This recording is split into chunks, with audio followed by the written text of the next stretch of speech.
Okay, for the next painting, we're going to have this little night scene. These are, I think one of these is,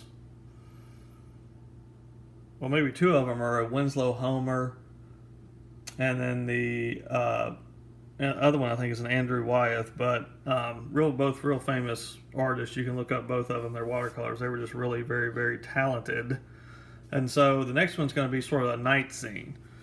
So when I look at this one, I'm looking at what is the lightest color I see in this sky, because I'm going to start off with the lightest color. And it's this sort of pink purpley tone that I see creating this glow around the moon and sort of creating this light on these clouds. And then the rest of this stuff is fairly dark. I mean, I'm going to bleed some of this light color down into here and probably into the figures. And I probably won't bring it all the way down into this sort of yellow ochre tone, but I'll probably just cover most of the sky and some of the figures with a sort of light, kind of a pink tone. So I'm going to start off with the red. And that's probably, well, let's see. I'll probably put just a dot of blue in it to give it kind of a purple, a little bit of a purple tone. I don't want it to be too purple because I'm always going to come back in. I'm going to get darker and darker and darker. And when that blue falls on top of that red, it's going to kind of turn purple anyway. So I've got it mixed up here, the red, and I just start bleeding it in. I'm going to push this up a little bit so y'all can see the whole thing.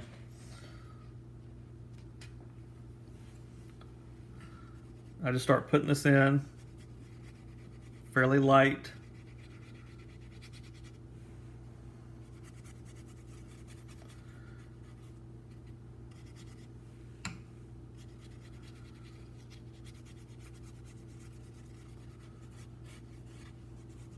About like that. And like I said, it's fine for it to just sort of make its way down in here into the water and even the figures. Why, you ask? Is this okay? I may pull a little bit out of that water because I want that pure white. Because anytime you put down a lighter color, if you know it's going to be covered with a darker color, it doesn't matter. You know, you can't really mess it up in terms of, oh my goodness, I put down a lighter color, I can't cover it up. Now you can if you put down too dark of a tone of the lighter color. So down here at the bottom, I'll just slide this up just a minute, over to the side. To the bottom, I'm going to mix up some of the yellow and some of the red. And this down here, the ground cover, the beach which they're sitting on, is going to be a little bit more of a yellow tone.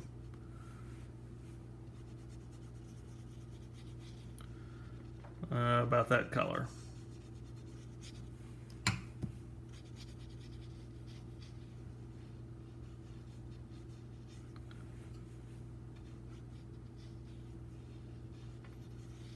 Now I've got that first layer on, so what I'm going to do, I'm going to take my hair dryer and I'm going to just buzz it real quick with a little couple of seconds of heat and just make sure it sets up and kind of dries.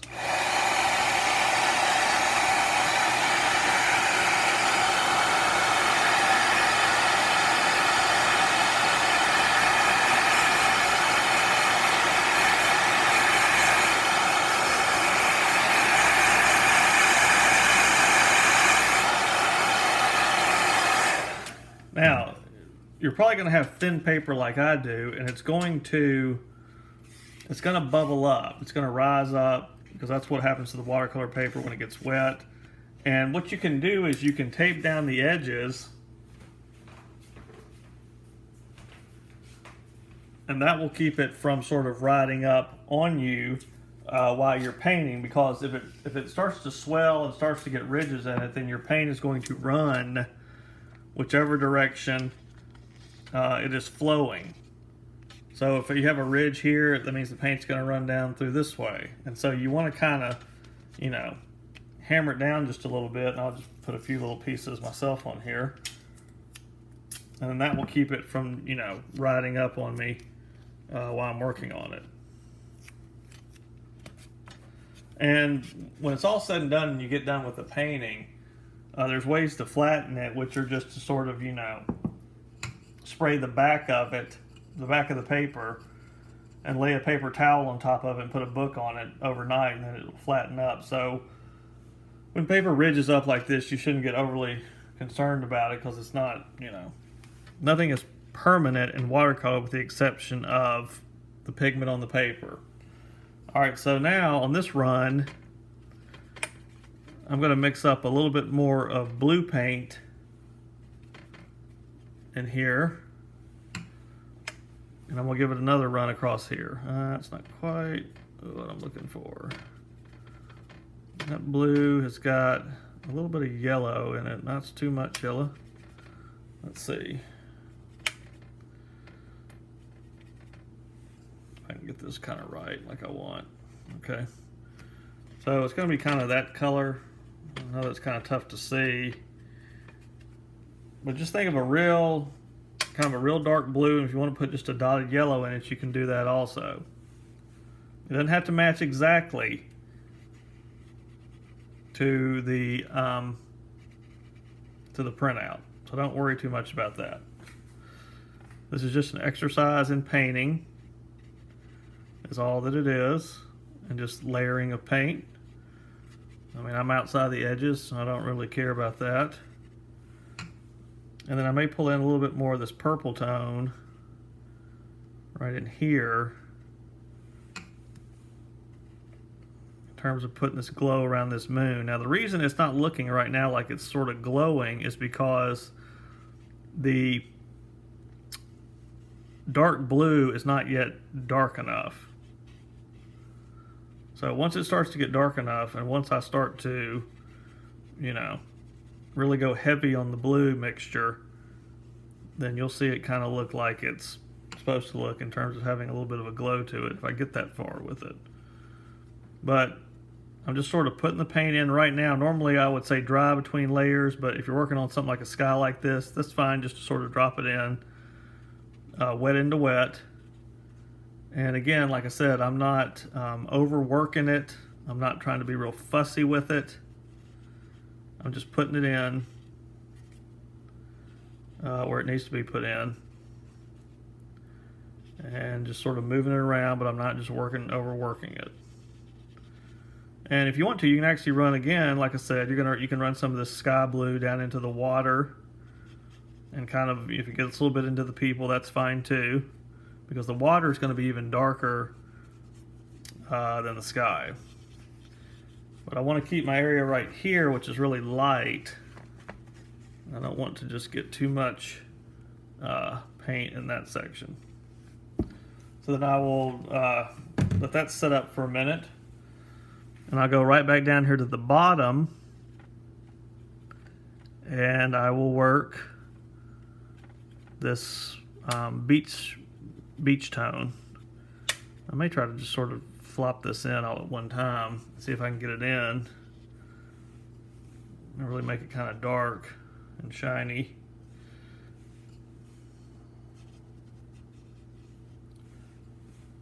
I'm doing these fairly quickly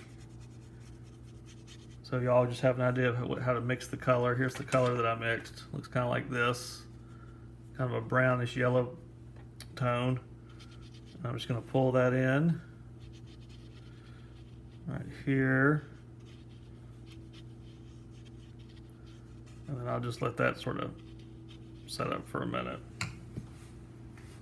Now the figures they're just dark. They're almost black to the point of, and they're almost in shadow. So that's just that's a lot of blue and maybe a dot of red, and you can just sort of block them in as you go along.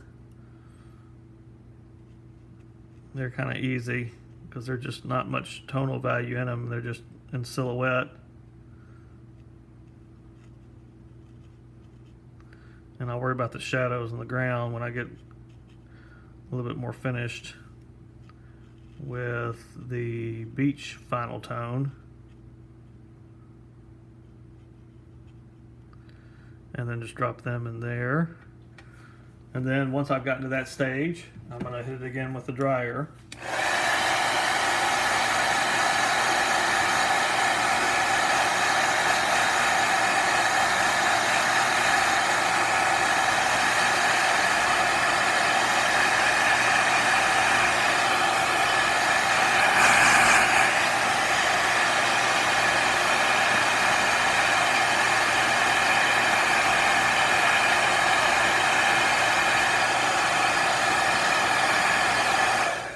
I usually touch the paper to make sure it doesn't feel damp while I'm working on it, but now, for time's sake, I'm probably going to just show you just the darkest blue.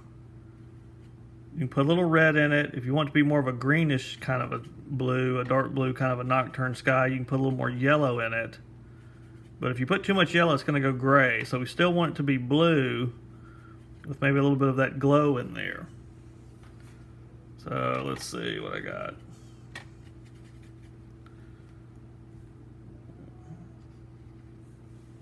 Now that's dark, but that's fine. It looks like nighttime. A little more, there we go. A little bit more blue in it.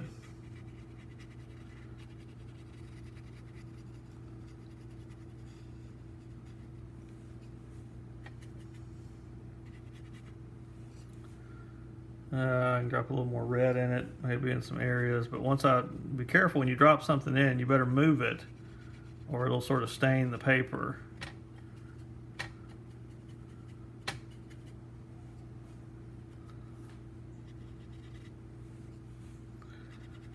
And remember, as the sky moves down, you want a little variation in the sky, so let's make the sky as it's moving down a little bit lighter blue.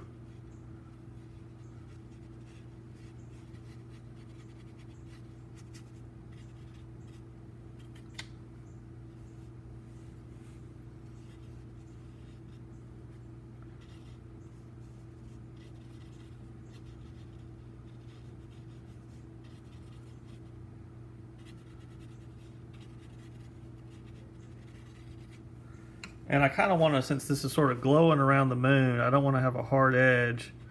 It may have already started to kind of set up on me. There we go. I want this to be sort of a little bit of a softer edge around the moon.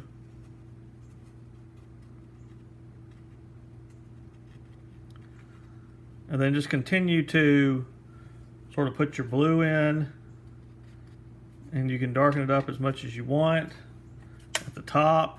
And then just make sure it gradually gets lighter as it moves down towards the base. The clouds are just going to be a reinforcement of that red that was in there with the blue in the first sort of initial run. Kind of an off purple type tone. And again, the water below them is going to be super, super dark. So that's a lot of the blue, and just a dot of the red, and maybe just a dot of the yellow in there. And you should get a color that looks kind of like, it's not quite blue enough. Not like that. But yeah, the water should be the darkest thing in the painting. Much darker than the sky. But remember, watch your lighting and watch your highlight around the people. We want it to be dark, but we want it to lighten up as it moves closer to them, because they're going to be really dark, the same kind of a dark tone as the water, and we don't want them to just sort of bleed out when we put them in there. So the water's an even darker tone. Like I said, it lights up as it moves. Whoop, a little too much red.